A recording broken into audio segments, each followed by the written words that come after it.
Welcome back. मैं विशाल कुमार। इस भाग में हम जानने वाले हैं principles of biotechnology. Principles of biotechnology में पहले भी मैं बता चुका हूं कि प्रिंसिपल्स ऑफ बायोटेक्नोलॉजी दो तरीके से कार्य करते हैं। पहला एक जेनेटिक इंजीनियरिंग, दूसरा केमिकल इंजीनियरिंग या बायो प्रोसेस इंजीनियरिंग के नाम से जानते हैं।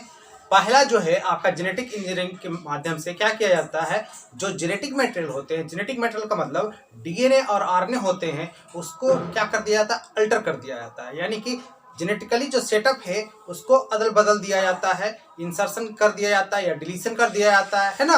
तो ये जेनेटिक सेटअप होता है आपको जेनेटिक मटेरियल का अल्टरेशन प्रोसेस के द्वारा। दूसरा है bio process engineering. Bio process engineering आपको एनसीईआरटी बुकलेट में दिया हुआ है, दूसरी बुकों में जाइएगा तो केमिकल इंजीनियरिंग दिया हुआ है। इसमें क्या होता है, जो आपको कंटामिनेटेड है आपको माइक्रोब्स है उसको छोड़ करके जो भी आपको डिजायर्ड माइक्रोब्स है उसके मदद से क्या किया जाता है, आपको नए नए प्रोडक्ट्स बनाए जाते हैं।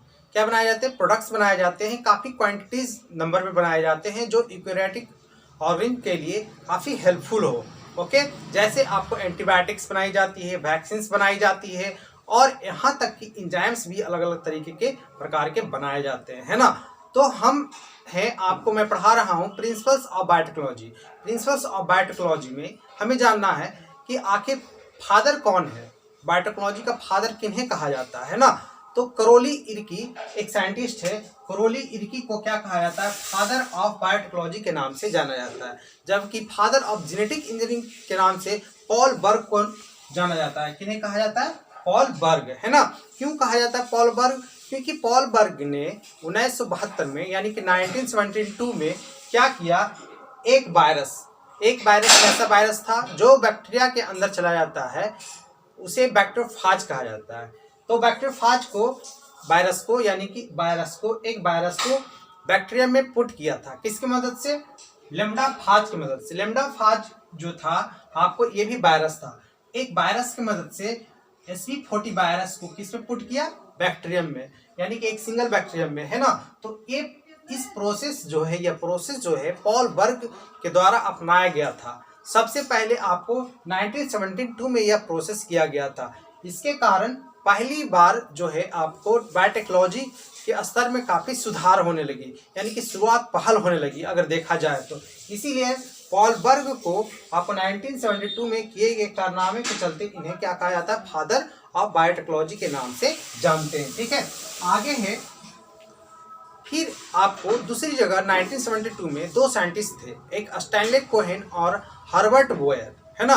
तो स्टैनले कोहेन और हर्बर्ट बोयर ने ये भी उन्होंने 1972 में ये इन्होंने क्या किया, आपको इसी तरीके से लेकिन दूसरे तरीके के एक्टिविटीज के अनुरूप, जैसे क्या किया उन्होंने, एक प्रकार का आपको बैक्टीरिया होता है। बैक्टीरिया जो होता है जैसे कि टाइफाइड, हम लोग को कौन से टाइफाइड जो होते हैं कौन सा बैक्टीरिया के कारण होता है ना। उसका इन्फेक्शियस एजेंट क्या होता है, आप लोग एप्लीकेशन चैप्टर में पढ़ चुके होंगे, हेल्थ डिजीज एंड डिसऑर्डर में, है ना।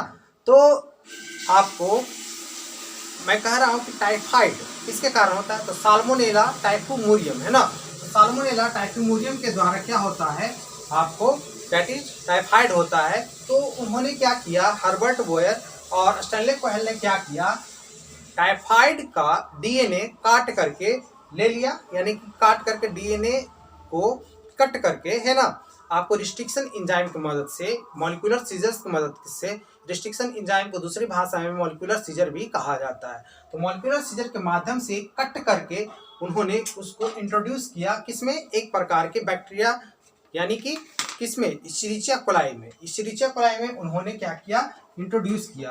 उन्होंने देखिए साल्मोनेला टाइफूमोरियम जो है आपको बैक्टीरिया है, ध्यान दीजिए। तो उसमें से डीएनए, किस डीएनए को लिया, प्लाज्मिड को, या तो एक जो पड़ा हुआ रहता है ना, जो मेन जो क्रोमोजोम रहता है, सिंगल क्रोमोजोम लपेटा हुआ होता है, कॉइल्ड होता है, इन्होंने प्लाज्मिड को लिया।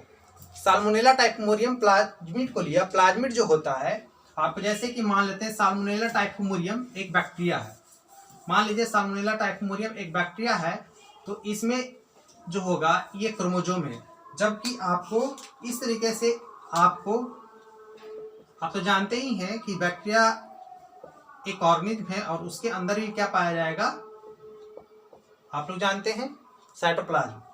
तो इसमें क्या है, सर्कुलर डीएनए पाया जाता है। तो सर्कुलर डीएनए को क्या कहा जाता है? इसी को कहा जाता है प्लाज्मिड कहा जाता है। क्या कहा जाता है? इसी को क्या कहा जाता है? प्लाज्मिड कहा जाता है। तो इस प्लाज्मिड को कट करके बाहर निकाल करके कट करके उसको किसमें इंट्रोड्यूस कर दिया है ना? इसीरिचिया कोलाई में इंट्रोड्यूस कर दिया है ना। रिस्ट्रिक्शन एंजाइम के थ्रू काटा, यानी कि रिस्ट्रिक्शन एंजाइम को दूसरे भाषा में कहते हैं मॉलिक्यूलर सीजर्स। मॉलिक्यूलर सीजर के थ्रू काटा गया और उसको किसमें, और जब रिस्ट्रिक्शन एंजाइम वाले जो हम लोग कह रहे हैं उसका जो आपको प्लाज्मिड है उसमें जोड़ करके, जो किसके द्वारा जोड़ा गया? डीएनए लाइगेज के द्वारा जोड़ा गया। उसको डीएनए लाइगेज के द्वारा जोड़ा गया और होस्ट सेल में डाला गया, उसके बाद कॉपी कराया गया, है ना। तो ये प्रोसेस किसने किया? स्टैनले कोहेन और हर्बर्ट बोयर ने, है ना। तो इस तरीके से रिकॉम्बिनेंट डीएनए कंसिस्टिंग बैक्टीरिया को किसमें पुट किया गया? होस्ट सेल में, और उसके बाद प्लाज्मिड डीएनए क्या होने लगा? रिप्लिकेटेड होने लगा, मल्टीप्लाइज होने लगा। ओके, तो इस तरीके से मैंने बताया। अब देखिए ऑरिजिन ऑफ रिप्लिकेशन क्या होता है। कोई भी क्रोमोसोम का सीक्वेंस डीएनए होता है, कंसिस्टिंग सीक्वेंस डीएनए, उसी को ऑरिजिन ऑफ रिप्लिकेशन कहा जाता है ना। उसी को क्या कहा जाता है? Origin of replication. अब जीन क्लोनिंग क्या है? जीन जो है काफी रिप्लिकेट करेगा, मल्टीप्लाई करेगा काफी ज्यादा नंबर में, उस प्रोसेस को क्या कहा जाता है? जीन क्लोनिंग, है ना। जीन ट्रांसफर, उसी तरीके से डीएनए कंसिस्टिंग जीन को क्या किया जाता है? ट्रांसफर कर दिया जाता है एक ऑर्गेनिज्म से दूसरे ऑर्गेनिज्म में, उसे जीन ट्रांसफर कहा जाता है। इस भाग में हमने बताया प्रिंसिपल्स ऑफ बायोटेक्नोलॉजी। अगले भाग में बताएंगे टूल्स के बारे में बताएंगे, है ना।